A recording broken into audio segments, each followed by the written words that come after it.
Hi guys, आज हम बात करने वाले हैं सीयूईटी के कुछ इंपॉर्टेंट टॉपिक्स के ऊपर और कुछ इंपॉर्टेंट पॉइंट्स जो आपको बहुत ध्यान रखने हैं बिफोर गिविंग द एग्ज़ाम। ये जानना बहुत ज़्यादा ज़रूरी है। सो वीडियो को स्टार्ट करते हैं। उससे पहले अगर आपको कोई भी अपडेट चाहिए रिगार्डिंग सीयूईटी, दिल्ली यूनिवर्सिटी या एनीथिंग, तो आप चैनल को सब्सक्राइब कर लो, बिकॉज इसमें आगे बहुत कुछ बताऊँगा मैं आपको। So subscribe the channel and join the Telegram channel also. So firstly बात करते हैं सिलेबस की। सिलेबस गाइज बहुत पैरेलल रहता है आपके ट्वेल्थ के सिलेबस से। तो जो आप ट्वेल्थ में पढ़ रहे हो वो 80 to 90% वही आएगा। कुछ चीज़ें ऐड ऑन्स हो जाती हैं, जैसे इकोनॉमिक्स है। इकोनॉमिक्स में जितना ट्वेल्थ का सिलेबस है सब आता है, और थोड़ा बहुत माइक्रो का पोर्शन आता है, माइक्रो इकोनॉमिक्स का, जो 11th में है।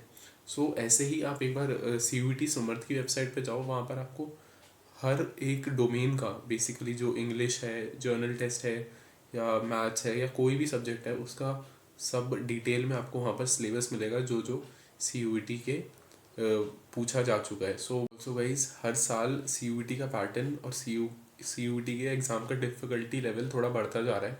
जैसे जब हमने दिया था, जब मैंने पर्टिकुलरली दिया था, तो फर्स्ट टाइम था 2022 में।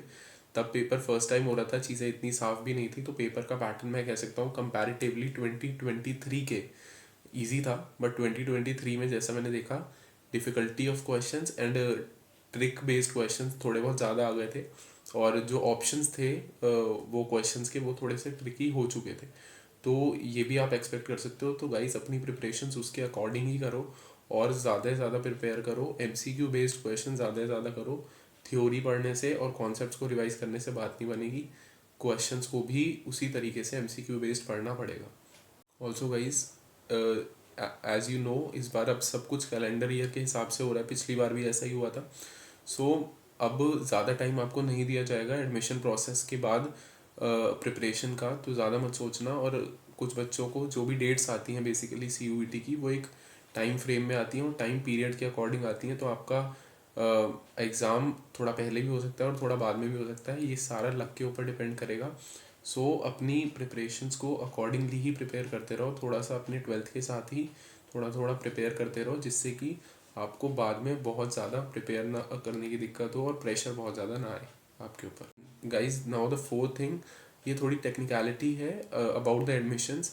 हर यूनिवर्सिटी के एडमिशन का अपना एक पैटर्न होता है। लाइक दिल्ली यूनिवर्सिटी का अपना एक क्राइटेरिया है, कोई अलीगढ़ यूनिवर्सिटी का अपना क्राइटेरिया होगा, बनारस का अपना होगा। सो आप जब CUET समर्थ की वेबसाइट खोलेंगे तो हर यूनिवर्सिटी का वहाँ पर आप एडमिशन प्रोसेस को देख सकते हैं कि फॉर एग्जांपल BCom ऑनर्स में वो दिल्ली यूनिवर्सिटी क्या चीज़ें रिक्वायरमेंट्स मांग रही है। For example one language plus 3 domains, और ऑन द अदर हैंड दूसरी कोई यूनिवर्सिटी क्या रिक्वायरमेंट मांग रही है या कैसा मांग रही है। तो उन सबको क्राइटेरिया को देख के ही आप जब फॉर्म भरोगे तो उसके हिसाब से ही डोमेन्स भरोगे।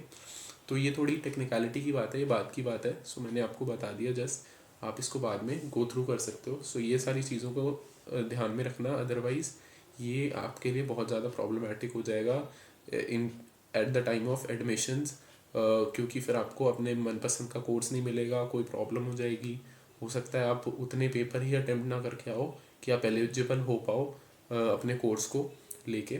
सो ये सारी टेक्निकलिटीज़ की बात है। बहुत सारी चीज़ें, बहुत सारे प्रोसेस हैं, काफ़ी कॉम्प्लेक्स प्रोसेस होता है एडमिशन का, पेपर का, CUET का, NTA का, और at the end of the day admission process भी थोड़ा बहुत टेक्निकल हो जाता है, क्योंकि वो हर यूनिवर्सिटी का अपना पैटर्न होता है।